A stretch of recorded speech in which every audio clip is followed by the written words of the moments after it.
Hello friends, welcome to geography through MCQ series. इस series के अंदर हम लोग कंप्लीट ज्योग्राफी को मल्टीपल चॉइस क्वेश्चंस के थ्रू कवर करने की कोशिश कर रहे हैं। आज की क्लास में नेक्स्ट 20 इंपॉर्टेंट क्वेश्चन सॉल्व करेंगे और काफी नए टॉपिक सीखने की कोशिश करेंगे। ये जो सीरीज है आपके यूपीएससी प्रीलिम्स में काफी बेनिफिशियल होने वाली है। स्टार्ट करते हैं क्वेश्चन नंबर 1 के साथ। क्वेश्चन नंबर 1 से कंसिडर द फॉलोइंग स्टेटमेंट। अब ये जो क्वेश्चन है यूपीएससी के न्यू पैटर्न पे दिया हुआ है, जहां पर ऑप्शन कुछ इस टाइप से रहते हैं कि only 1 statement is correct, only 2 statement is correct, all 3 statement is correct और नन इज करेक्ट। ज्यादातर लोग बोलते हैं कि इसमें एलिमिनेशन की टेक्निक जो है वो एलिमिनेट हो चुकी है। तो देखते हैं क्या वाकई ऐसा हुआ या एलिमिनेशन की टेक्निक को आज भी यूज किया जा सकता है, बट थोड़ा सा होशियारी के साथ करना पड़ेगा। स्टेटमेंट 1 बोल रहा है a mineral is a naturally occurring inorganic substance. भाई मिनरल के बारे में क्वेश्चन है, चैप्टर नंबर 5 के बारे में बात कर रहा है, that is rocks and minerals of your NCERT class 11 class. Rocks किससे बनते हैं? तो आप बोलोगे rocks are made up of minerals. और मिनरल्स किससे बनते हैं? So minerals are made up of elements. Elements का मतलब क्या होता है? Like for example hydrogen, oxygen, carbon, these are elements. जब दो या दो से ज्यादा एलिमेंट मिक्स होते हैं तो वो किसको बना देते हैं? मिनरल्स। लेकिन मिनरल्स जब भी बनता है, फॉर एग्जांपल मिनरल दो या दो से ज्यादा एलिमेंट्स, तो बोले H2 water is an mineral, है ना।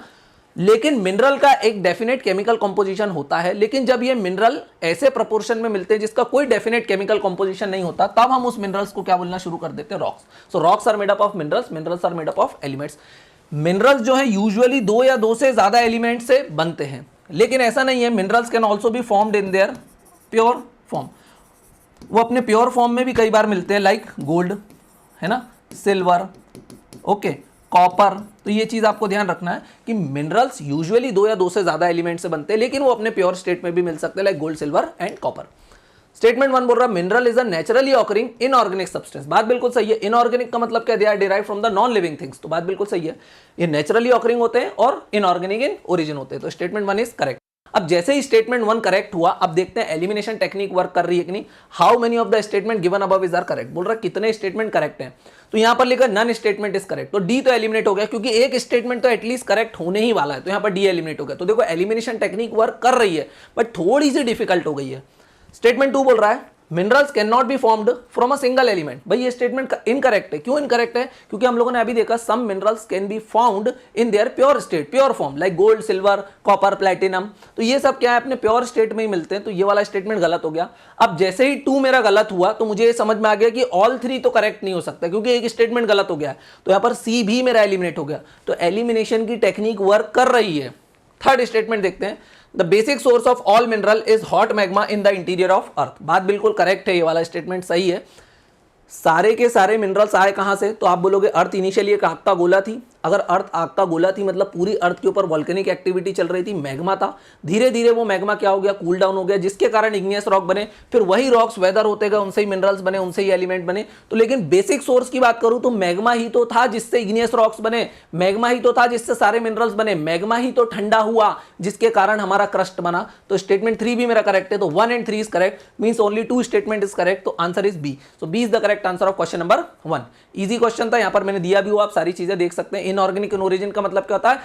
Something that is derived from non living things. तो yes, minerals are inorganic in origin. वो ऑर्गेनिक भी हो सकते हैं, like coal is also a mineral. तो ये चीज आपको ध्यान रखना, but they are generally inorganic in origin.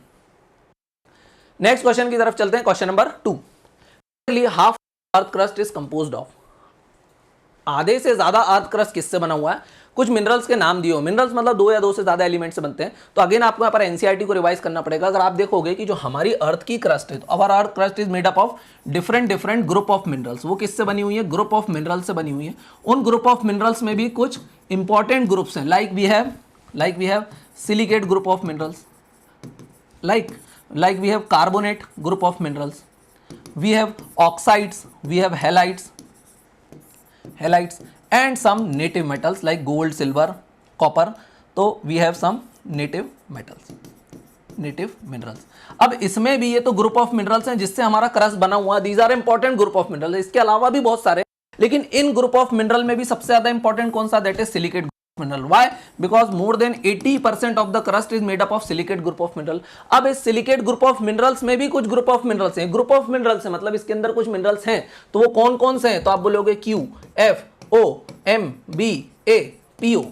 Q, F, O, M, B, A मतलब quartz, feldspar, orthoclase, muscovite, biotite, amphibole, pyroxene and olivine. तो अब ये सारी चीजें आपको कहां मिलेंगी? तो ये आप बेसिक लेक्चर में देख सकते हो। मैंने इसको याद करने का भी तरीका बताया था, कौन एसिडिक है, कौन बेसिक है, कौन कौन लाइटर है, सारी चीजें मैंने यहां पर बहुत अच्छे से बताई है। तो बोल रहा है कि nearly half of the crust is composed of, तो आपको पता होगा कि जो फेल्डस्पार यहां पर दिया हुआ, this is feldspar, feldspar makes around 60% of the crust. तो 60% हमारी क्रस्ट सिर्फ किससे बनी हुई है, फेल्डस्पार से बनी हुई। तो यहां पर आंसर क्या हो जाएगा, फेल्डस्पार। तो nearly half of the crust, half of the crust मतलब 50%, but feldspar made 60% of the crust, it means feldspar is the correct answer. Mica, quartz, granite, this is wrong. तो ये तीनों क्या हो जाएंगे मेरे, रॉन्ग हो जाएंगे, और आंसर हो जाएगा A. So A is the correct answer of question number 2। यहां पर मैंने दिया भी हुआ, देखो कितना बढ़िया तरीके से पूरा हैंड रिटन दिया हुआ। Crust is composed of some group of minerals like silicate, carbonate, sulphides and halite. ये वाले जो हैं these are not important because they are not asked in the exam, but silicate group of mineral is very important. क्यों, क्योंकि 80% of the crust is made up of silicate group of mineral. Silicate group of mineral में भी कि हमारे पास क्या है, जैसे वो रोहित, मैंने आपको याद दिलाया था, कोई मिल गया, जादू कहां से आता, बोले यूएफओ, तो यूएफओ की जगह आप क्या लिख लोगे, क्यूएफओ। फिर रोहित पढ़ लिख लेता, ताकत आ जाती है, तो फिर वो क्या करता है, he is pursuing MBA, so MBA करता है, एमबीए के बाद जॉब मिलती तो बैंक पीओ के लिए अप्लाई कर देता है। So QFO, MBA, PO. Q मतलब क्वार्ट्ज, एफ मतलब feldspar, O means orthoclase, M means muscovite, B means biotite, A means amphibole, P means pyroxene और ओ मींस ओलिवाइन। अब आप बोलोगे सीक्वेंस क्यों इंपॉर्टेंट है, क्योंकि इसी सीक्वेंस से हमने सारी चीजों को याद भी किया था। और फेल्डस्पार हमने लिखा भी हुआ, more than 50% of the crust is made up of feldspar, around 60% अगर एग्जैक्ट बात की जाए तो। चलिए नेक्स्ट क्वेश्चन देखते हैं, question number 3। Which one of the following is salient feature of metamorphic rock. भाई किसके बारे में क्वेश्चन है, मेटामॉर्फिक रॉक। तीन टाइप के रॉक्स थे, इग्नियस, सेडिमेंट्री और मेटामॉर्फिक। इग्नियस को प्राइमरी बोला था क्योंकि सबसे पहले जो रॉक्स बने थे अर्थ के ऊपर वो कौन से थे, इग्नियस, क्योंकि सबसे पहले मैग्मा ठंडा हुआ, मैग्मा से जो डायरेक्टली रॉक्स बनते उनको क्या बोलते हैं, इग्नियस। तो इग्नियस प्राइमरी थे। फिर में वेदरिंग हुई, मतलब वो अपनी जगह पर टूटे, फिर उनका ट्रांसपोर्टेशन हुआ, डिपोजिशन हुआ through the process of lithification, कौन से रॉक्स बनते हैं, सेडिमेंट्री। फिर ये जो इग्नियस और सेडिमेंट्री रॉक्स है, under great heat and pressure एक नए रॉक में कन्वर्ट हो जाते हैं, जिसको हम क्या बोलते हैं, मेटामॉर्फिक रॉक। मेटामॉर्फिक रॉक किससे बनता है, द वर्ड मेटामॉर्फिज्म। मेटामॉर्फिज्म का मतलब ही क्या होता है, change of form. Metamorphism, metamorphism का मतलब ही क्या होता है, चेंज ऑफ फॉर्म। तो जो रॉक्स अपने फॉर्म के चेंज होने से बनते हैं उन्हीं को हम क्या बोलते हैं, मेटामॉर्फिक रॉक। तो चेंज ऑफ फॉर्म, और चेंज ऑफ फॉर्म कैसे होता है, under PVT, pressure, volume and temperature. तो ये चीज आपको ध्यान रखना है। तो मेटामॉर्फिक रॉक का एक सेलिएंट फीचर उन्होंने पूछा हुआ है, लो मेल्टिंग पॉइंट। नहीं भाई, मेटामॉर्फिक रॉक ग्रेट हीट और प्रेशर से बनते तो उनका तो हाई मेल्टिंग पॉइंट होता है। लेकिन एक चीज ध्यान रखना है, मेटामॉर्फिक रॉक्स में कोई फॉसिल्स नहीं मिलते हैं, so no fossils are found here. इनमें कोई लेयर्स नहीं होती, ये चीज भी आपको ध्यान रखना, कोई लेयर्स नहीं होती है, राइट। तो लेयर्स और फॉसिल्स सिर्फ और सिर्फ सेडिमेंट्री रॉक्स में मिलते हैं। अगर आप ये भी याद रखोगे तो काफी है। मतलब इग्नियस और मेटामॉर्फिक में ना तो फॉसिल्स होते हैं ना तो लेयर्स होती हैं। ये इंपॉर्टेंट है, पहले भी यूपीएससी क्वेश्चन इस पे पूछ चुका है। लस्चर, ये कोई सेलिएंट फीचर नहीं है।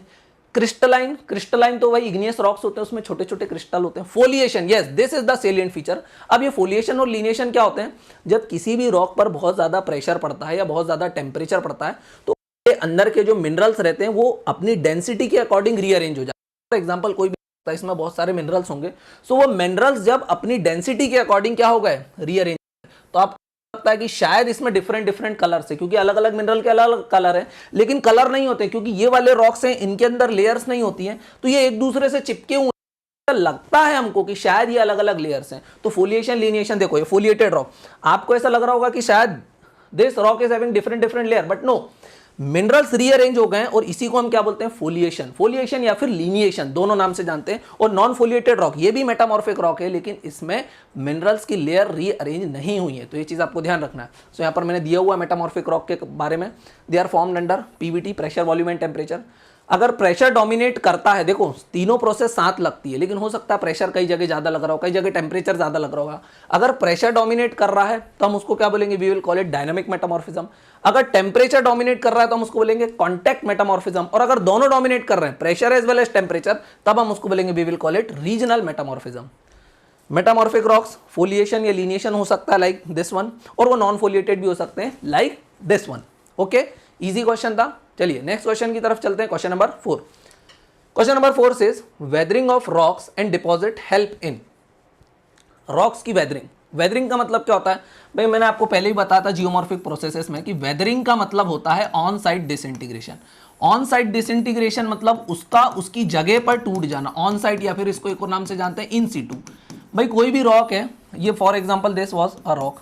रॉक क्या होता है, डायरेक्टली इरोड वगैरह नहीं होता, पहले इस पर रोज धूप पड़ेगी, पानी पड़ेगा, है ना, बर्फ पड़ेगी, ग्लेशियर पड़ेगा, जो भी चीज़ है उसके कारण इस रॉक पे बार बार प्रेशर पड़ेगा तो ये क्या हो जाएगा, तो आप बोलोगे ये हो जाएगा डिसइंटीग्रेट। लेकिन डिसइंटीग्रेट कहां होगा, अपनी ही जगह पर। जब इसका ऑन साइड डिसइंटीग्रेशन होगा तब हम उसको क्या बोलेंगे, this is weathering of rocks.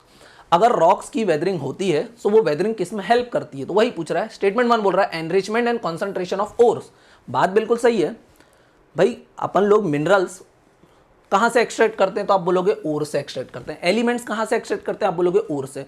सो बोले उसमें एनरिचमेंट कैसे होता है, बोले अगर किसी रॉक के अंदर गोल्ड ज्यादा है या किसी रॉक के अंदर स्टोन कहां से, बोले क्यों हुआ, क्योंकि रॉक क्या हो गया, बोले डिसइंटीग्रेट हो गया। डिसइंटीग्रेट होने के कारण हो सकता है पानी कुछ ऐसे अननेसेसरी मिनरल्स को लेके चले जाए, जिसके कारण कुछ मिनरल्स का कॉन्सेंट्रेशन वहां पर बढ़ जाए, तभी हम उसको इकोनॉमिकली वायबल तरीके से एक्सट्रैक्ट कर सकते हैं। तो बात बिल्कुल करेक्ट है, स्टेटमेंट 1 इज करेक्ट। और ये जनरल स्टेटमेंट भी है, general statement are usually correct in case of UPSC. दूसरा बोल रहा फॉर्मेशन ऑफ सॉइल। बात सॉइल क्या है भाई, सॉइल भी तो क्या है, सॉइल भी तो रॉक ही है भाई। देखना रॉक है, रॉक टूटा, अब रॉक 3 तरीके से टूट सकता है, या तो वो थोड़ा मोटे मोटे पार्टिकल में टूटा, हमने बोला सैंड, या तो उसमें कुछ मोटे पार्टिकल भी हैं कुछ पतले पार्टिकल भी है तो हमने उसको बोला सिल्ट, और अगर एकदम बारीक हो गया, पिस के बिल्कुल चूरा हो गया, तो हम उसको क्या बोलते हैं, क्ले। और यही तो सॉइल के टाइप्स होते हैं, आप लोगों को पता होगा। तो सॉइल क्या है, सैंड, सिल्ट एंड क्ले। और ये बनती कैसे है, जब रॉक टूटता है छोटे छोटे पार्टिकल्स में तो वो सैंड बन जाता है, और छोटा होता है तो वो सिल्ट बन जाता है, और जब वो एकदम बारीक चिकनी मिट्टी बन जाता है तो हम उसको क्ले बोलते हैं।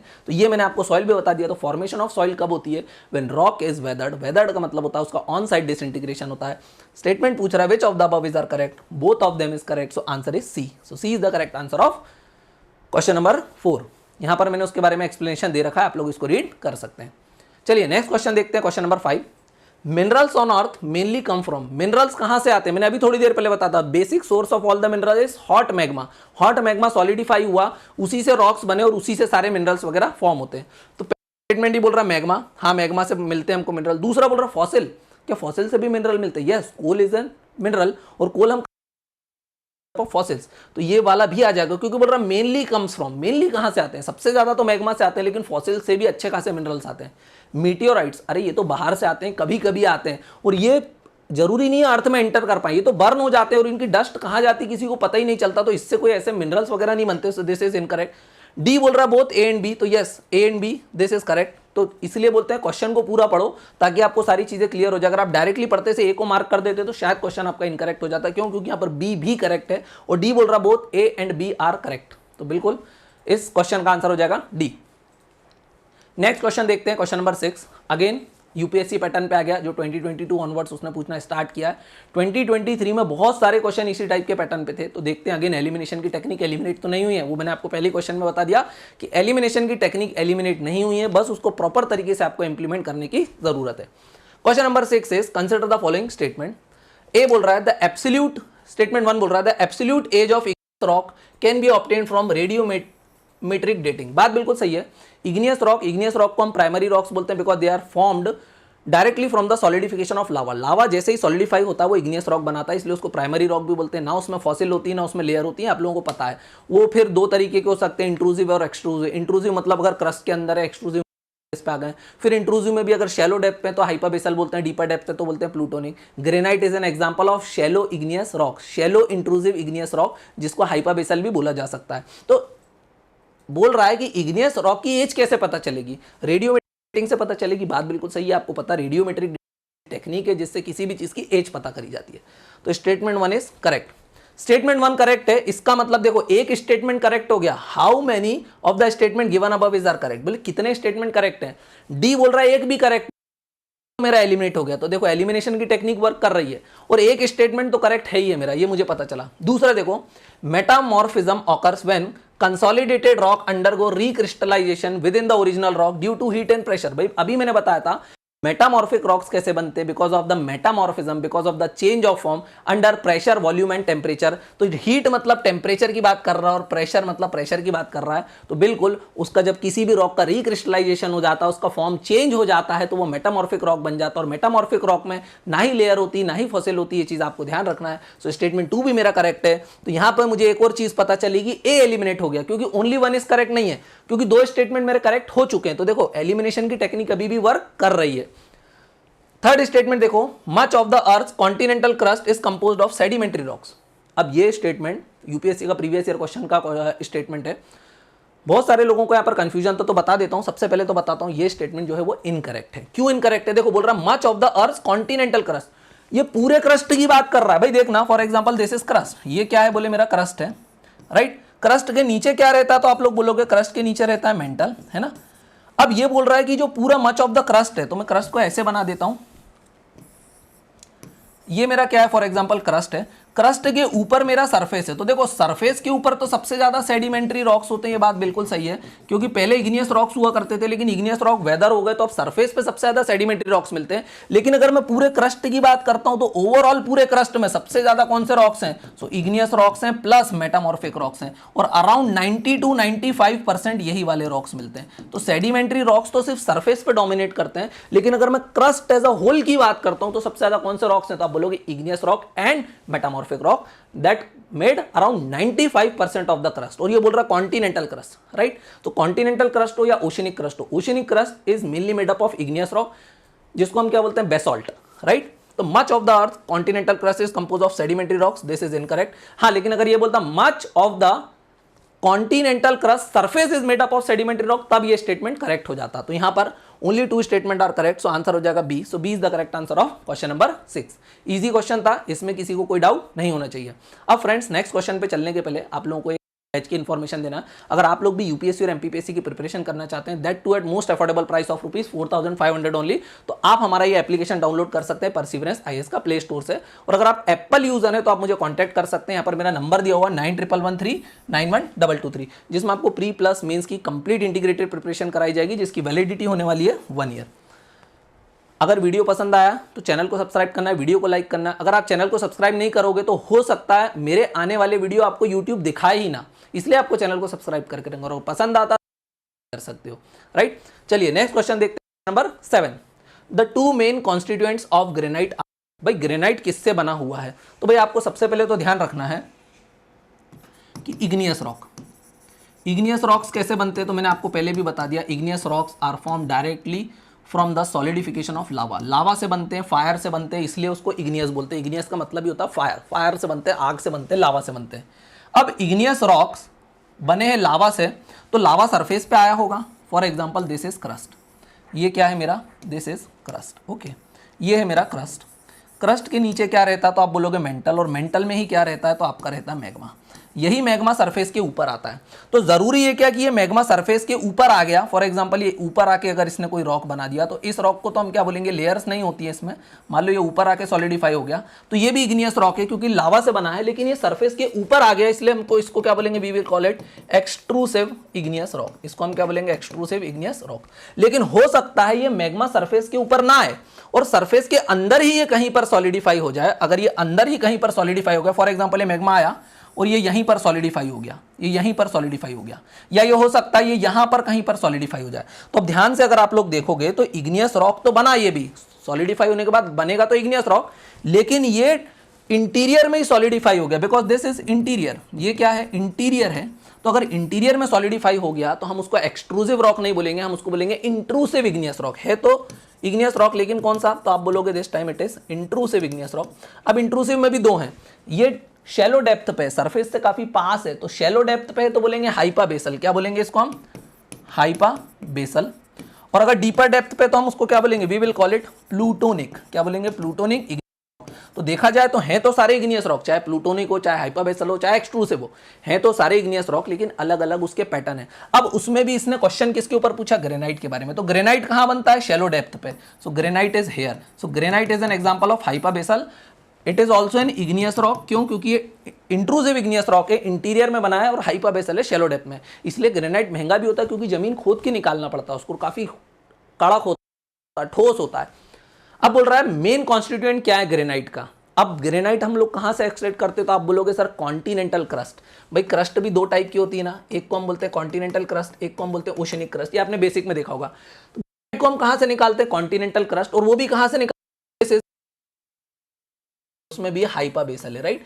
तो ग्रेनाइट कहां से निकलता है? Continental crust. और कॉन्टिनेंटल किससे बनी हुई? तो आप बोलोगे सियाल से। ओशनिक क्रस्ट किससे बनी हुई है? सीमा से। तो यहां पर बोल रहा है 2 main constituent of granites are nickel and iron. नहीं, इससे तो कोर बना हुआ है अर्थ का। Silica and aluminium. Yes, because इसी से मेरा क्या बना हुआ है, कॉन्टिनेंटल क्रस्ट, और कॉन्टिनेंटल क्रस्ट से ही मैं किसको निकालता हूँ, ग्रेनाइट को। तो अब आप बोलोगे सर ये ग्रेनाइट का तो हमको पता नहीं था, तो पता होने की जरूरत भी नहीं है, इजीली अगर आपको टेक्निक वगैरह पता तो आप इजीली इसको सॉल्व कर सकते हो। यहां तक किसी को कोई डाउट है, राइट? तो इसका आंसर क्या हो जाएगा, 7 का B, that is and aluminium. Easy question था, इसको इजी कैटेगरी में रखा गया है। चलिए नेक्स्ट क्वेश्चन देख लेते हैं अब अपन लोग।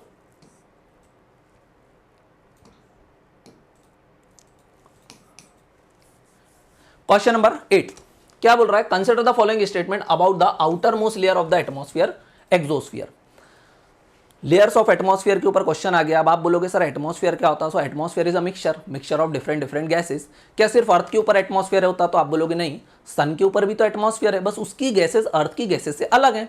आउटर प्लैनेट जो है जुपिटर, सैटर्न, नेपच्यून, उनके ऊपर भी क्या है, उनके ऊपर भी एटमॉस्फेयर है, बहुत थिक एटमॉस्फेयर है। सन के ऊपर भी बहुत थिक एटमॉस्फेयर है, बस उनका एटमॉस्फेयर किसी और गैसेस से बना हुआ है, हमारा एटमॉस्फेयर किसी और गैसेस से बना। तो अब ये लेयर्स ऑफ एटमॉस्फेयर के ऊपर क्वेश्चन है। आपको पता है हमारी अर्थ में 4 लेयर है एटमॉस्फेयर में। अगर कोई भी पूछता है कि एटमॉस्फेयर में कितनी लेयर है, तो आप आंसर करोगे 4। कौन कौन सी, ट्रोपोस्फियर जो सरफेस से स्टार्ट होती है और कहां तक जाती है, 8 to 18 किलोमीटर तक। फिर स्ट्रेटोस्फियर, मीजोस्फियर एंड थर्मोस्फियर। आप बोलोगे कुछ बुक्स में तो 5 लेयर दी हुई है, troposphere, stratosphere, mesosphere, ionosphere and exosphere. No, so ionosphere and exosphere is part of thermosphere. तो लेयर्स तो कितनी है, लेयर्स तो केवल 4 हैं।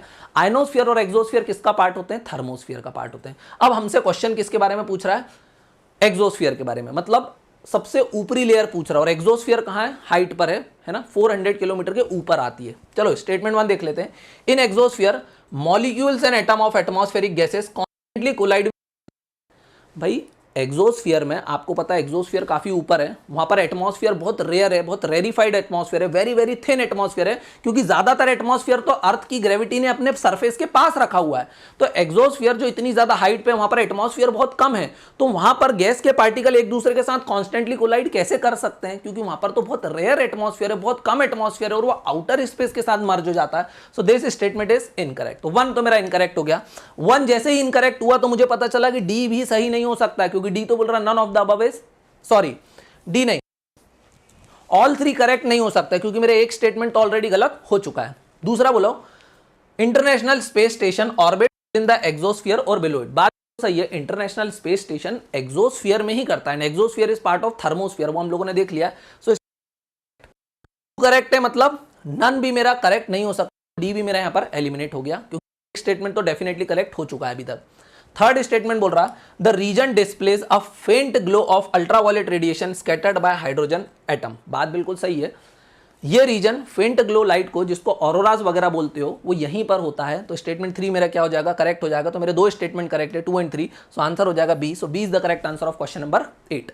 इजी क्वेश्चन था, 4 लेयर मैंने आपको बताई। Ionosphere is part of thermosphere, और थर्मोस्फियर को 2 पार्ट में डिवाइड करते हैं। देखना थर्मोस्फियर कहां है, तो आप बोलोगे दिस इज थर्मोस्फियर। तो थर्मोस्फियर कहां से स्टार्ट होता है, 80 किलोमीटर से 400 किलोमीटर तक जो चलता है, जिसको हम बोलते हैं आयनोस्फीयर। क्या बोलते हैं हम इसको, आयनोस्फीयर।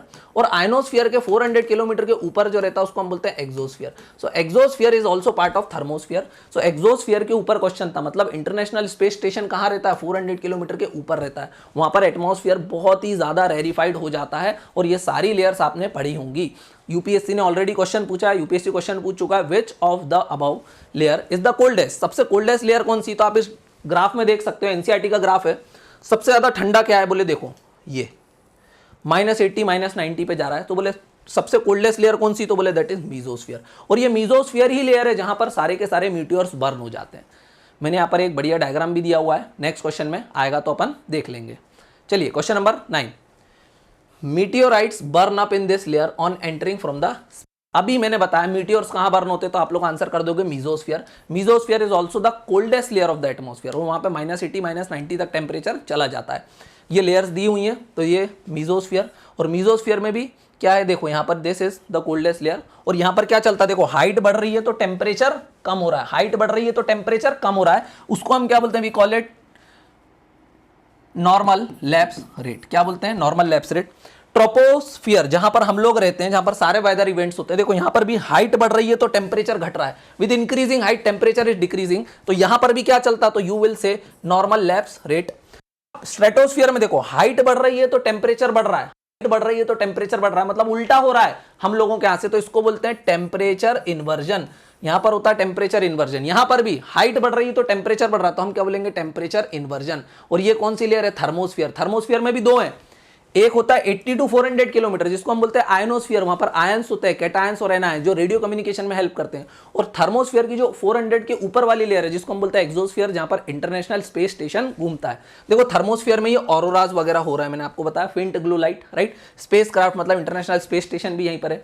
मीजोस्फीयर में दिया हुआ देखो मीटियोर्स वगैरह यहाँ पर बर्न होते जा रहे हैं, राइट। एयरक्राफ्ट कहां उड़ते हैं, तो ट्रोपोस्फीयर के जस्ट ऊपर क्या आता है यहाँ पर, ये इस पोर्शन में tropopause, and tropopause is part of stratosphere. So stratosphere में कौन उड़ रहे हैं, एरोप्लेन वगैरह, एयरक्राफ्ट वगैरह उड़ रहे हैं। और सारे क्लाउड्स वगैरह के इवेंट्स कहाँ होते हैं, तो ट्रोपोस्फीयर में होते हैं। तो ये कुछ बेसिक्स हैं जो मैंने स्पीड से बताया, आपको रिवाइज करने में काफी हेल्प करेंगे, तो ये चीज का आपको ध्यान रखना है। ये टेम्परेचर का जो मैंने ग्राफ वगैरह दे रखा है, दिस इज वेरी इंपॉर्टेंट, इसका आपको बहुत ध्यान रखना है। चलिए नेक्स्ट क्वेश्चन देख लेते हैं, question number 10। The layer of atmosphere that is almost free from the cloud associated weather phenomena making ideal for flying aeroplane is। अभी मैंने बताया था एरोप्लेन कहां उड़ते हैं, तो मैंने बताया देखो ट्रोपोस्फियर, यहां पर सारे वेदर इवेंट्स होते हैं, सारे क्लाउड्स वगैरह यहीं पर बनते हैं। ट्रोपोस्फियर के जो ऊपर वाली लेयर है स्ट्रेटोस्फियर, यहां पर क्लाउड्स वगैरह नहीं बनते, यहां पर वेदर इवेंट्स नहीं होते हैं।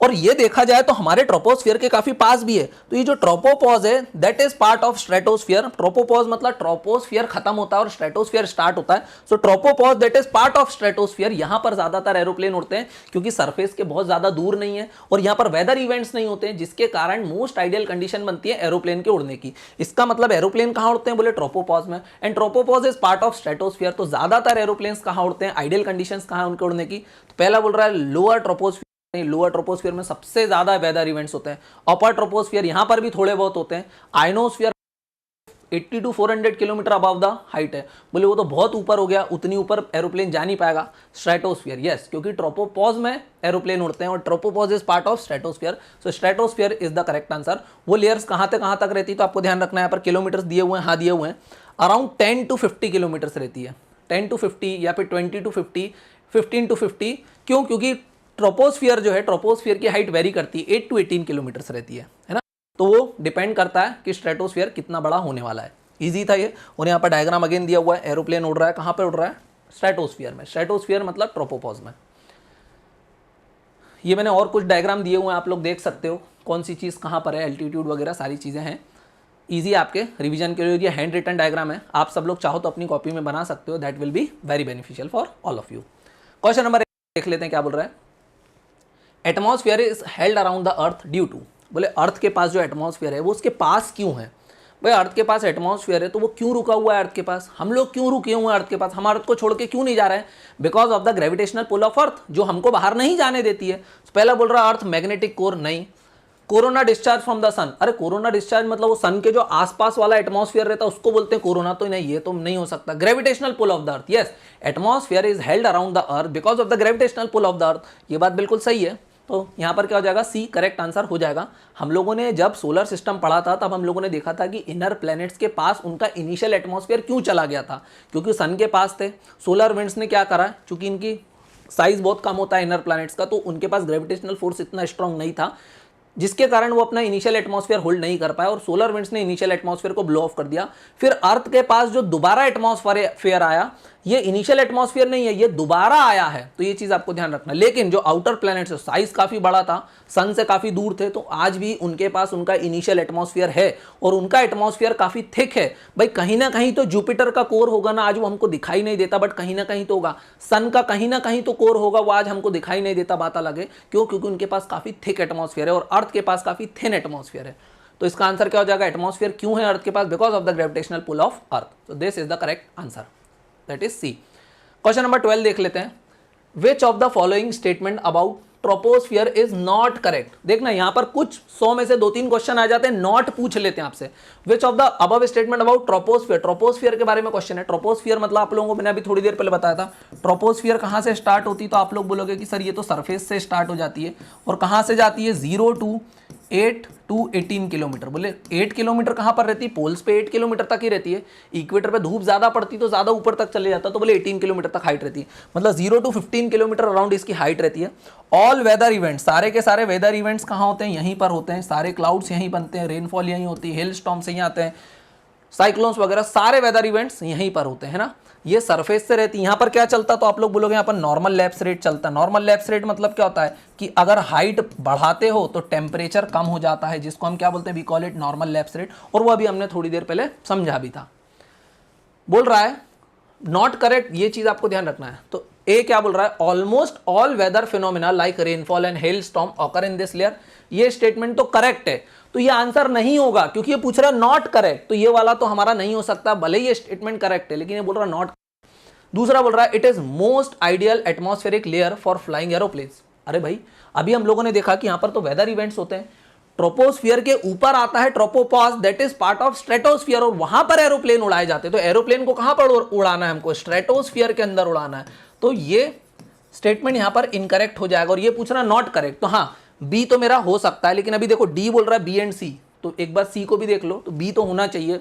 सी बोल रहा है it helps in radio transmission as radio wave transmitted from the earth are reflected back to earth by this layer.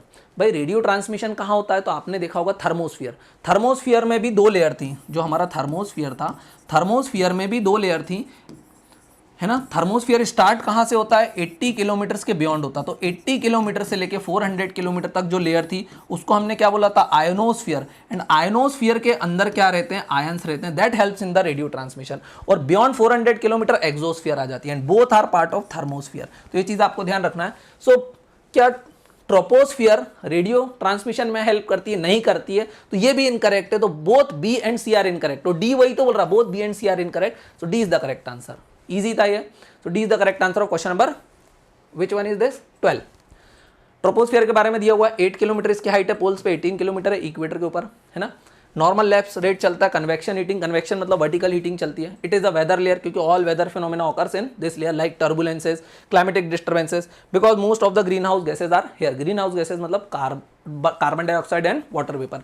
Temperature decrease होता है विद इंक्रीजिंग हाइट, और किस रेट से डिक्रीज होता है? सो 1 डिग्री सेल्सियस कम हो जाता है with every 165 metre gain in the elevation. तो ये भी आपको ध्यान रखना है, और इसका आंसर हो जाएगा डी। क्वेश्चन नंबर 13 देख लो। Consider the following statements. First बोल रहा है no gas particle are to be found in exosphere. देखो हमारा फर्स्ट क्वेश्चन भी यही था कि क्या गैस पार्टिकल बहुत स्पीड से एक्सोस्फियर में टकरा रहे हैं। एक्सोस्फियर आप देखते से ही बोल दोगे it is part of thermosphere. ये किस थर्मोस्फियर में दो हैं, आयनोस्फियर और एक्सोस्फियर, लेकिन ये बात कर रहा है एक्सोस्फियर। एक्सोस्फियर कहाँ है? तो आप लोग बोलोगे बियॉन्ड 400 किलोमीटर। ये 400 किलोमीटर के भी ऊपर है, यहीं पर इंटरनेशनल स्पेस स्टेशन भी है। एटमॉस्फेयर बहुत बहुत बहुत थिन है, बहुत रेयर एटमॉस्फेयर है, लेकिन अरे कुछ तो होगा, एक गैस का पार्टिकल तो मिलता होगा। और ये बोल रहा है no gas particle are to be found in the exosphere. अरे एब्सोल्यूट स्टेटमेंट है, अरे एक पार्टिकल तो मिलता होगा, भले ही बहुत रेयर एटमॉस्फेयर है, मगर कुछ तो है, भले वो आउटर स्पेस के साथ मर्ज करता, बट एटमॉस्फेयर तो है। तो ये मेरा क्या हो जाएगा? Incorrect, because some gas particle are to be found in the exosphere also. तो देखो वन कर इनकरेक्ट हो गया, इसका मतलब ऑल 3 तो करेक्ट नहीं हो सकते, क्योंकि एक स्टेटमेंट मेरा ऑलरेडी इनकरेक्ट हो चुका, और ये पूछ रहा how many of the statement given above is are correct. तो ऑल करेक्ट तो नहीं हो सकता अभी। 2 बोल रहा Venus has an atmosphere with a near complete absence of carbon dioxide. भाई देखो वीनस के पास एटमॉस्फियर है, हाँ है, मैंने बताया एटमॉस्फियर सबके पास हो सकता है। उनका एटमॉस्फियर हमसे थिन हो सकता है, हमसे थिक हो सकता है, लेकिन एटमॉस्फियर मतलब होता है मिक्सचर ऑफ गैसेस, कोई ना कोई गैसेस तो होगी। सो वीनस के पास भी एटमॉस्फियर है, और वीनस का एटमॉस्फियर कार्बन डाइऑक्साइड और सल्फर से भरा पड़ा है। तो ये बोल रहा है Venus as an atmosphere with near complete absence. देखो कंप्लीट एब्सेंस आप कैसे बोल सकते हो सकता है वहां पर क्यों रॉक्स नहीं होंगे, रॉक्स तो कार्बन से भी बन सकते हैं ना, तो हो सकता है वहां पर भी कार्बन डाइऑक्साइड का एक पार्टिकल मिल जाए। और ये बोल रहा है कंप्लीट एब्सेंस, तो कंप्लीट बोला मतलब absolute statement, absolute statement is incorrect. तो अगर नहीं भी पता था आपको, वैसे मैं बता देता हूं कि वीनस एटमॉस्फेयर है वो ज्यादातर कार्बन डाइऑक्साइड और सल्फर से बना हुआ है, पर नहीं भी पता था तो भी एब्सोल्यूट वर्ड को पकड़ के आप इस स्टेटमेंट को एलिमिनेट कर सकते थे। तो देखो अब थर्ड हो सकता है करेक्ट हो जाए, लेकिन 2 स्टेटमेंट मेरे इनकरेक्ट हो चुके, तो ओनली 2 भी मेरा क्या हो जाएगा? इनकरेक्ट हो जाएगा। थर्ड देखो auroras are formed in thermosphere. हाँ, ऑरोराज कहां मिलता है? बोले वो थर्मोस्फियर में जो आयनोस्फियर की लेयर है, आयन जब टकराते हैं गामा रेज और एक्स रेज से, तो क्या बनाते हैं? ऑरोराज बनाते हैं। सो स्टेटमेंट 3 मेरा क्या हो जाएगा? करेक्ट हो जाएगा। तो only one statement is correct, so that is a. So A is the correct answer of question number 13. Easy question था ये काफी. अब नेक्स्ट क्वेश्चन पे चलने के पहले फ्रेंड्स आप लोगों के लिए एक अनाउंसमेंट है. अगर आप लोग भी यूपीएससी और एमपीपीएससी की प्रिपरेशन करना चाहते हैं, that to at most affordable price of ₹4,500 only, जिसमें आपको प्री प्लस मेंस का कंप्लीट इंटीग्रेटेड बैच मिलने वाला है विद 1 ईयर वैलिडिटी. तो आप हमारी इस ऐप परसिवरेंस आईएएस को प्ले स्टोर से डाउनलोड कर सकते हो. और अगर आप लोग एप्पल यूजर हो तो आप लोग मेरे इस दिए गए नंबर पर मुझसे कॉन्टैक्ट कर सकते हो 9113911223. मैं आप लोगों को बताऊंगा कि एप्पल प्ले स्टोर के ऊपर ये ऐप कैसे वर्क करती है. जो भी हमारा कोर्स है आप उसको अपने लैपटॉप में भी यूज़ कर सकते हो. उसकी वेबसाइट का लिंक हमारी वेबसाइट के ऊपर दिया हुआ है, आप इजीली लॉगिन करके एक्सेस कर सकते हो. चलिए अब नेक्स्ट क्वेश्चन की तरफ चलते हैं. हाँ, बताने की जरूरत नहीं, अगर वीडियो पसंद आता है तो चैनल को सब्सक्राइब करना है ताकि यूट्यूब आपको मेरे इस जैसे और वीडियो सजेस्ट कर पाए. अदरवाइज यूट्यूब ये वीडियो आपको सजेस्ट करेगा ही नहीं. वीडियो पसंद आया तो लाइक करना है, अपने फ्रेंड्स के साथ शेयर करना है. क्वेश्चन नंबर 14 को देख लेते हैं. Which of the following is the coldest part of atmosphere. भाई कोल्डेस्ट लेयर के बारे में बात कर रहा हम लोग ऑलरेडी देख चुके हैं that mesosphere is the coldest layer. लेकिन ध्यान से देखना, अब यहां पर मीजोस्फीयर कहीं पर वर्ड नहीं दिया हुआ है. तो ये बोल रहा है ट्रोपोपॉज. ट्रोपोपॉज तो बोले स्ट्रेटोस्फीयर में आती है, तो बोले नहीं स्ट्रेटोस्फीयर कोल्डेस्ट लेयर नहीं है. हमारा आंसर क्या आने वाला है, यहाँ पर मीजोस्फीयर आने वाला है. अब मीजोस्फीयर के जस्ट ऊपर वाली लेयर कौन सी होगी, वो सबसे कोल्डेस्ट है, तो आप बोलोगे मीजोपॉज. और मीजोपॉज किसका पार्ट होगा, तो इसके ऊपर वाली लेयर का. तो मीजोस्फीयर के ऊपर कौन सी लेयर आती है, तो आप बोलोगे थर्मोस्फीयर. तो ये चीज भी आपको ध्यान रखना. तो मीजोपॉज कहां पर आएगा, थर्मोस्फीयर में आएगा. तो ये चीज देखना है. ट्रोपोपॉज नहीं, स्ट्रेटोस्फीयर. स्ट्रेटोस्फीयर तो आंसर नहीं होगा क्योंकि मीजोस्फीयर इसका आंसर है. So this is also incorrect. Mesopause, yes mesopause that is part of thermosphere is the coldest. बात बिल्कुल सही है. थर्मोस्फीयर, हाँ थर्मोस्फीयर आंसर हो सकता है, लेकिन थर्मोस्फीयर तो गर्म भी हो जाता है. सो एग्जैक्ट आंसर चाहिए. So that is mesopause and mesopause is also part of thermosphere. Thermosphere में भी नीचे वाली लेयर है आयनोस्फीयर 80 to 400 किलोमीटर, और आयनोस्फीयर के ऊपर आती है एक्सोस्फीयर. तो यहाँ पर करेक्ट आंसर मेरा क्या हो जाएगा, मीजोपॉज. और आप देख सकते हो इसका टेम्परेचर अराउंड -80°C आ जाता है. चलिए नेक्स्ट क्वेश्चन की तरफ चलते हैं. Question number 15. The temperature of earth material usually tend to increase as we go inwards. बोले अर्थ का टेम्परेचर बढ़ता है जैसे जैसे आप अर्थ के इंटीरियर में जाते हो. बात बिल्कुल सही है क्योंकि अर्थ इंटीरियर में काफी हॉट है. The retained heat on earth can be attributed to which of the following phenomena. बोले जो अर्थ के अंदर हीट है वो किन कारणों से, यही पूछ रहा है हमको कि अर्थ का इंटीरियर हॉट है, हमको ये चीज पता है 10°C पर किलोमीटर के हिसाब से टेम्परेचर इंक्रीज होता है जैसे जैसे हम अर्थ के अंदर जाते हैं. तो वो जो हीट है उसके पीछे क्या चीजें हैं, क्या फैक्टर्स रिस्पॉन्सिबल है. स्टेटमेंट 1 बोल रहा है frictional heating of the earth material facilitated by the gravitation. बात बिल्कुल सही है. जब हैवियर मिनरल्स, जब अर्थ एक आग का गोला थी तो heavier minerals were collapsing towards the centre of the अर्थ. तो जब हैवियर मिनरल सेंटर की तरफ जा रहे थे तो जो फ्रिक्शनल फोर्स लगा उसके कारण जो हीट जनरेट हुई, और जो हीट आज क्रस्ट ने ट्रैप कर दिए अर्थ के अंदर. भाई ऊपर से तो अर्थ जो आग का गोला थी वो ठंडा हो गई, लेकिन अंदर से तो आज भी गर्म है. तो हाँ, फ्रिक्शनल के कारण भी जब हैवियर मिनरल्स नीचे जा रहे थे तो हीट ट्रैप हो गई है. दूसरा बोल रहा है heat from the DK of radio active elements. हाँ, अर्थ के अंदर रेडियो एक्टिव एलिमेंट भी और वो डीके हो रहे हैं like uranium, thorium.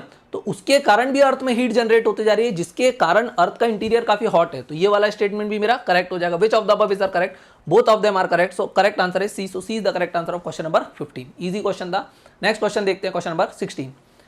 Even when Earth gets nearest to the sun at perihelion, the effect of this increased solar radiation are not felt on large scale on Earth. This can be due to. भाई क्या बोल रहा है, for example this is सन. सन के around अर्थ घूमती है, किस orbit में घूमती है, इलिप्टिकल ऑर्बिट में घूमती है. तो देखो एक पोजीशन अर्थ की यहां पर भी हो सकती है, ये सबसे दूर वाली पोजीशन है जिसको हम बोलेंगे एपीहिलियन. लेकिन अर्थ एक समय ऐसा होगा कि सन के सबसे ज्यादा पास आ जाएगी. सन के सबसे ज्यादा पास वाली पोजीशन है, इसी को हम लोग क्या बोलते हैं, वी कॉल इट पेरीहिलियन.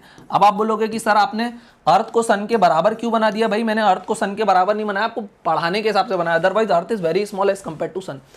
ये बोल रहा है कि जब अर्थ सबसे दूर है सन के और जब अर्थ सन के सबसे पास है, तो जब अर्थ सन के सबसे पास रहेगी तो यहां पर हमको इंक्रीज सोलर रेडिएशन फील क्यों नहीं होता है. क्यों नहीं होता भाई, देखा जाए तो सन के पास है तो ज्यादा गर्मी आना चाहिए, लेकिन अर्थ पे लैंड ब्रीज और सी ब्रीज चलती है. जब जमीन ज्यादा गर्म होती है तो पानी ठंडा रहता है, पानी ज्यादा गर्म होता है तो जमीन ठंडा रहती है, जिसके कारण लैंड ब्रीज और सी ब्रीज चलती है और वो टेम्परेचर इफेक्ट को मॉडरेट करके रख देती है. तो this is the correct answer. अब उसी को ढूंढना है. Increase in cloudiness in the major continental area. भाई क्लाउडीनेस क्यों बढ़ेगी, क्लाउडीनेस हो सकता है सारी हीट जमीन पे पड़ रही हो, वो वाटर हो ही नहीं, वाटर ही नहीं है तो वहां पे क्लाउड्स क्यों बनेंगे. और हाई प्रेशर एरिया में वैसे भी क्लाउड्स नहीं बनते, आपको पता है. तो ये वाला इनकरेक्ट हो जाएगा. दूसरा देखो, रिडक्शन इन सोलर डिस्चार्ज. अरे अर्थ सन के पास आ गई तो क्या रिडक्शन हो जाएगा सोलर डिस्चार्ज का, सन तो अपनी हीट वैसे ही फेंक रहा होगा. तो ये तो बिल्कुल ही क्या दारू वारू पी के भांग खा के इसने स्टेटमेंट बनाया। तीसरा देखो, blowing of sea and land breeze, yes this is the correct answer. और लैंड ब्रीज ब्लो करती है जो टेम्परेचर के इफेक्ट को मॉडरेट कर देती है, जिसके कारण अर्थ सन के सबसे पास होती है पेरिहिलियन पे, फिर भी हमको ज्यादा सोलर रेडिएशन फील नहीं होता है। एडियाबैटिक विंड फ्लो पैटर्न, भाई कैटाबैटिक एनाबैटिक ये विंड्स तो क्या आती है, माउंटेन ब्रीज वैली ब्रीज, वो कहां पर चलती है, माउंटेनियस एरिया में चलती है। So this is also incorrect. तो देखो जाए तो तीन स्टेटमेंट तो इररेलेवेंट थे, so the only correct answer is C, so that is blowing of sea and land breeze. So C is the correct answer of question number 16। Next question देखते हैं, question number 17। इस type के भी question बहुत ज्यादा आने लग गए, असर्शन रीजनिंग वाले। ये तो पहले से भी आ रहे थे, बट 2022 2023 के बाद से ये क्वेश्चन का पैटर्न जो है बहुत ज्यादा इंक्रीज हो गया है। Consider the following statements. Assertion क्या बोल रहा है, the earth as a whole does not accumulate और लूज हीट। बात बिल्कुल सही है, ना तो अर्थ हीट को अपने पास रखती है, ना तो अपने पास की हीट को लूज करती है। अब ऐसा क्यों, because earth is an example of heat engine. Earth एक क्या है, earth is an perfect example of heat engine. Heat engine का मतलब है कि अर्थ के पास जितनी हीट आती है, जितना इनफ्लक्स होता है, जितनी इनकमिंग हीट होती है, एग्जैक्टली उतनी हीट जाती है। अगर अर्थ हीट को थोड़ा सा भी अपने पास रखेगी तो समय के साथ अर्थ प्रोग्रेसिवली वार्मर हो जाएगी और लाइफ विल बिकम इम्पॉसिबल। अगर अर्थ थोड़ी सी भी एक्स्ट्रा हीट को लूज करेगी तो स्लोली स्लोली अर्थ बहुत ठंडी हो जाएगी और उसका टेम्परेचर फाइनली 0 केल्विन हो जाएगा और फिर लाइफ एग्जिस्ट नहीं कर पाएगी। मतलब अर्थ के ऊपर जितनी एनर्जी आती है वो कुछ देर अर्थ पे रहती है और उसके बाद उतनी की उतनी एनर्जी वापस आती है। इट मींस इनफ्लक्स मतलब incoming solar radiation is always equals to outflux.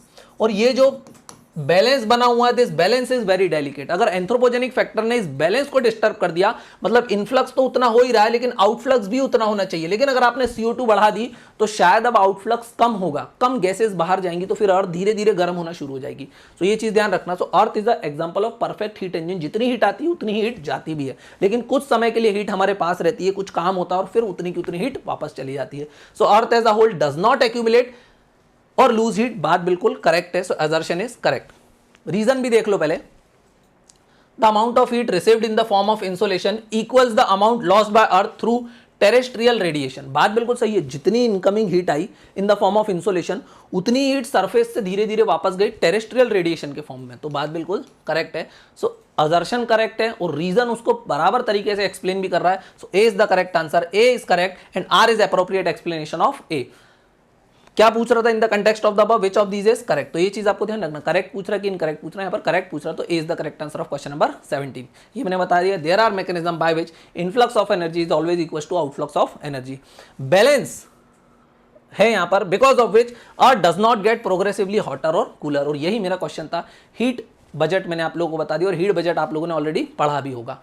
Heat budget के ऊपर मैंने कुछ और चीजें दी हैं। जब इन्फ्लक्स होता है, मतलब जब सन से एनर्जी आती है, जो इंसोलेशन आता है, वो कैसी एनर्जी रहती है, हाई एनर्जी। किस फॉर्म में आती है, short wave radiation. Short wave radiation को हमारा एटमॉस्फेयर एब्जॉर्ब नहीं करता है, इसलिए हमारा एटमॉस्फेयर टॉप से गर्म नहीं होता है। पहले शॉर्ट वेव रेडिएशन को एटमॉस्फेयर एब्जॉर्ब नहीं करता तो वो डायरेक्टली आके अर्थ के सरफेस को टकराती है, फिर वो सरफेस को गर्म करती है और फिर सरफेस से हवा गर्म होना शुरू होती है। इसलिए our atmosphere is heated from the below.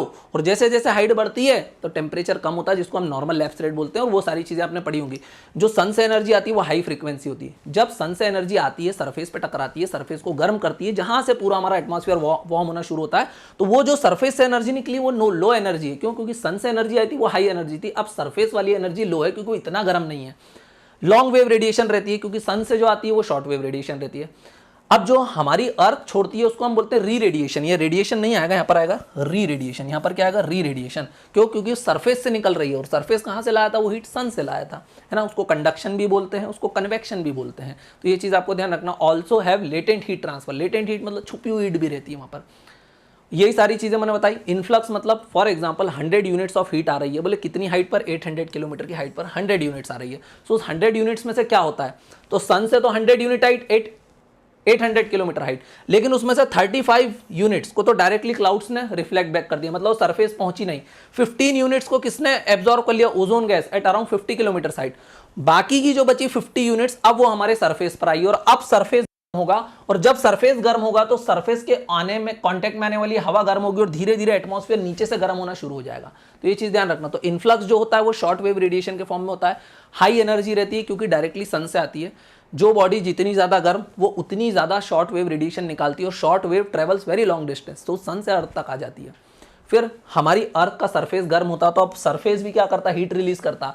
50 unit उसने एब्जॉर्ब करी थी, हम लोगों ने देखा था, तो वो 50 यूनिट को एग्जैक्टली क्या करेगा, रिफ्लेक्ट बैक करेगा। तो किस फॉर्म में करेगा, 10 यूनिट्स वो करेगा सेंसिबल हीट। और सेंसिबल हीट क्या होती है, तो मैंने लिख दिया कंडक्शन प्लस कन्वेक्शन को क्या बोला जाता है, सेंसिबल हीट। अब ये बेसिक्स तो आपको पता होंगे, मैं मान के चल रहा हूं। सरफेस पे जो भी हीट टकराती है, फॉर एग्जांपल बर्फ वगैरह है, वाटर वगैरह है, तो आपने अल्बिडो सुना होगा, तो अल्बिडो के कारण 5 यूनिट्स तो डायरेक्टली वापस स्पेस में चली जाती है, लेटेंट हीट के फॉर्म में चली जाती है 20 यूनिट्स, और बाकी जो 15 यूनिट्स है वो लॉन्ग वेव रेडिएशन, मतलब धीरे धीरे सरफेस एयर को गर्म करता, फिर एयर गर्म गर्म होते होते होते होते आउटर स्पेस में वापस हीट को भेज देती है। सो ऐसे 50 यूनिट्स आई थी और 50 यूनिट्स वापस भी जा रही है, मीन्स इनकमिंग या influx is equal to outflux. So that is an example of heat budget. So earth is a perfect heat engine. और ये बजट का जो बैलेंस है बहुत डेलिकेट है, एंथ्रोपोजेनिक फैक्टर इसको डिस्टर्ब कर सकते हैं। और बाकी चीजें मैंने यहाँ पर दी हुई हैं, आप इसका आराम से स्क्रीनशॉट ले लेना, यहाँ पर से प्रीलिम्स में क्वेश्चन बन सकते हैं। और ये मैंने सारी चीजें दे रखी हैं, लिख दिया है। नेक्स्ट क्वेश्चन देख लेते हैं, question number 18। Consider the following statement. Statement 1 और 2 दिया हुआ है। स्टेटमेंट 1 बोल रहा है most of the solar insolation energy is reflected directly back into the space by the earth through the atmosphere, clouds and surface of the earth. देखना, most of the solar insolation, most of the मतलब क्या होता है कि more than 50%। क्या 50% of the solar radiation को clouds और surface वगैरह डायरेक्टली रिफ्लेक्ट कर देते? नहीं, वो तो 35 यूनिट्स ही कर पाते हैं, और वो हम लोगों ने देख लिया था। 35 यूनिट्स क्लाउड्स और ये लोग डायरेक्टली रिफ्लेक्ट करते हैं। 15 यूनिट्स को ओजोन गैस क्या करती है, एब्जॉर्ब करती है, और बाकी जो 50 यूनिट थी वो सरफेस पर आ रही थी। तो मोस्ट ऑफ द नहीं आएगा, सो दिस इज इनकरेक्ट। तो स्टेटमेंट 1 मेरा इनकरेक्ट हो गया। सेकंड बोल रहा था solar energy reflected back by the earth in the form of infrared radiation has shorter wavelength than the incoming solar radiation. भाई मैंने बताया था कि अर्थ से जो हीट निकलती है इन the form of infrared radiation वो लॉन्गर वेवलेंथ होती है। मैंने बताया था शॉर्ट वेव रेडिएशन तो वो होती है जो सन से आती है, जितनी बॉडी गर्म उतनी ज्यादा शॉर्ट वेव रेडिएशन, और हमारे यहां से जो निकलता है वो री रेडिएशन रहता है, जिसको इंफ्रारेड रेडिएशन बोलते हैं, और वो लॉन्गर वेवलेंथ का रहता है। So this statement is also incorrect. Which of the above is are correct? Both of them are incorrect, so answer is D। और प्रीवियस क्वेश्चन में मैंने बताया भी था आप लोगों को, ध्यान से देखोगे अगर आप, तो यहाँ पर मैं आपको बता देता हूँ, इनफ्लक्स जो होता है वो किस फॉर्म में होता है, शॉर्ट वेव रेडिएशन के फॉर्म में होता है, और 35 यूनिट्स रिफ्लेक्ट बैक होती है, 50 यूनिट्स तो सरफेस तक आती है। और ये बोल रहा था क्या कि बोले मेजॉरिटी बोले क्या हो जाती है, डायरेक्टली रिफ्लेक्ट बैक हो जाती है। This is wrong, directly reflect back नहीं होती। 50 units reaches the surface of the अर्थ, और उसके बाद वो 50 यूनिट्स का हिसाब मैंने आउटफ्लक्स में आपको यहाँ पर दिया था। आउटफ्लक्स में क्या होता है, लॉन्ग वेव रेडिएशन होता है, जिसको इंफ्रारेड रेडिएशन बोलते हैं या फिर री रेडिएशन बोलते हैं, क्योंकि पहले सरफेस गर्म हुआ, अब सरफेस रेडिएशन छोड़ रहा है, दैट इज री रेडिएशन। ईजी था क्वेश्चन नंबर 18। क्वेश्चन नंबर 18 का आंसर मैंने आप लोगों को बता दिया है, that is D.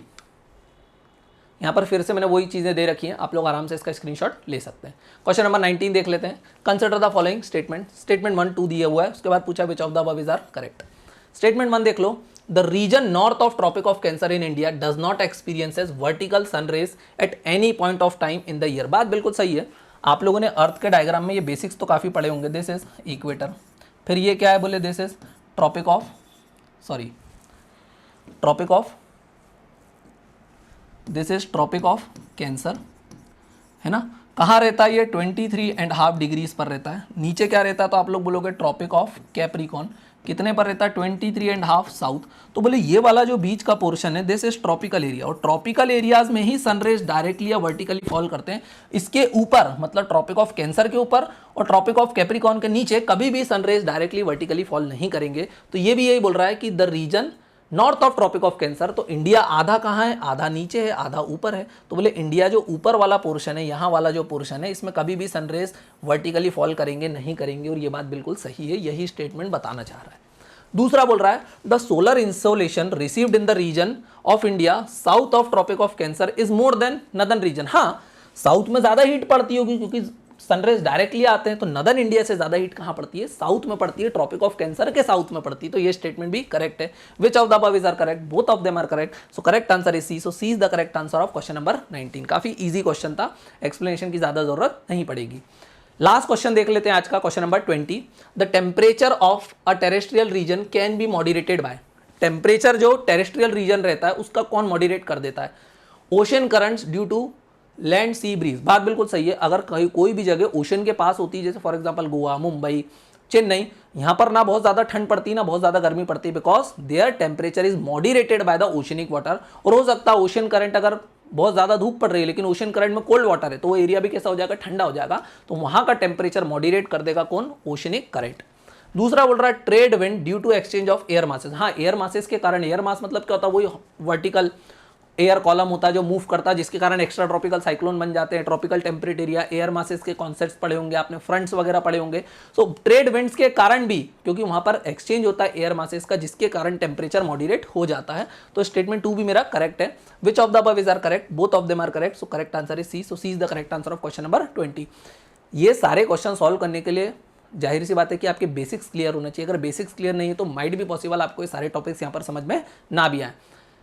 Class finish करने के पहले फ्रेंड्स आप लोगों को एक बार दोबारा बता देता हूं, अगर आप लोग भी यूपीएससी और एमपीपीएससी की प्रिपरेशन करना चाहते हैं, that to at most affordable price of ₹4,500 only, जिसमें आपको प्री प्लस मेंस का कंप्लीट इंटीग्रेटेड बैच मिलेगा विद 1 ईयर वैलिडिटी, तो आप हमारी ऐप परसिवरेंस आईएएस को डाउनलोड कर सकते हैं ऐप स्टोर से। और अगर आप एप्पल यूजर है तो आप मेरे इस नंबर पर कॉन्टैक्ट कर सकते हैं 9113911223। तो मैं आपको एप्पल में कैसे ऐप को डाउनलोड करना है सारी चीज़ें बता दूंगा। आप हमारे कंप्लीट कोर्स को डेस्कटॉप या लैपटॉप के ऊपर भी एक्सेस कर सकते हैं, उसमें भी कोई इशू नहीं आने वाला है। अगर वीडियो पसंद आता है तो वीडियो को जल्दी से क्या करना है, लाइक करना है, फ्रेंड्स के साथ शेयर करना है और चैनल को सब्सक्राइब करना है, ताकि यूट्यूब इस टाइप के मेरे और वीडियोस आपको सजेस्ट करे। Thank you for watching this video. Have a nice day.